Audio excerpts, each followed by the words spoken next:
Hi, I'm Noah Bradley with Handmade House TV, and I'm standing in front of a log cabin. That's the topic of our talk today. Stay tuned.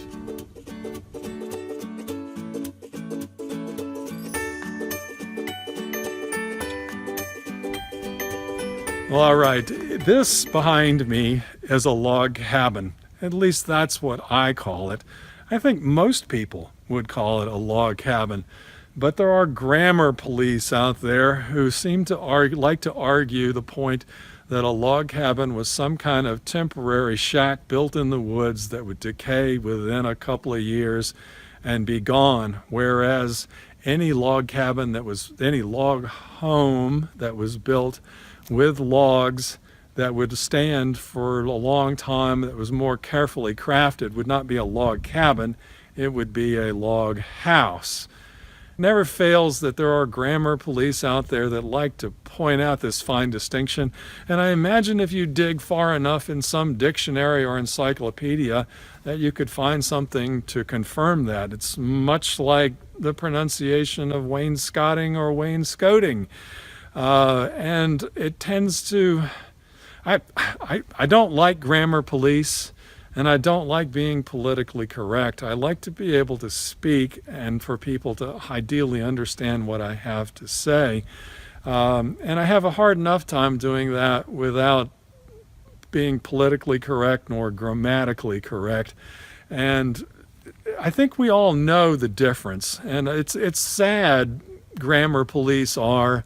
And that I've had quite a few people through the course of my career come up to me and they'll say, "Oh, I've always dreamed of having a log cabin."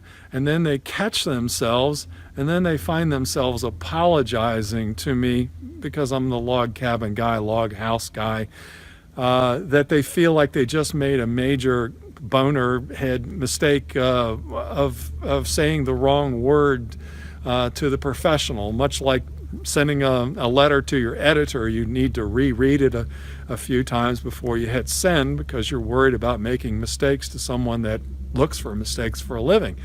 And it's really sad. To me, if it's something that Daniel Boone would have recognized, if it's something that Davy Crockett or Abraham Lincoln would have recognized as a log cabin, if it's a home that you feel like looks like a log cabin, if it looks comfortable and cozy, it's a log cabin. And words change meanings. And if you understand what the other person is saying, there's no need to step forward and correct them over the minutia of the words they use.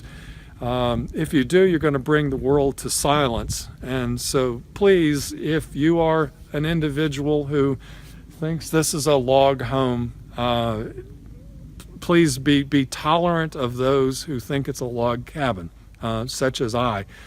To me, this is a log home because somebody can live here. It's a log house because a house is what people live in. It's made out of logs. And it's also a log cabin because it's cute as a button.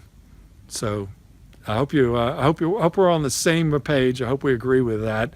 You take care. Oh, let me thank a few more members of the Handmade House Academy, which is growing like leaps and bounds. Hang on. So I'd like to thank Matthew Henning, Kevin Morin, Charles Wine, William Izzard, and David Clark. Thank you all for your support of the Handmade House Academy and for your words of encouragement on how it's continuing to grow. So for everyone in the Handmade House TV community, thank you so much for joining me today. We look forward to seeing you next week. Take care.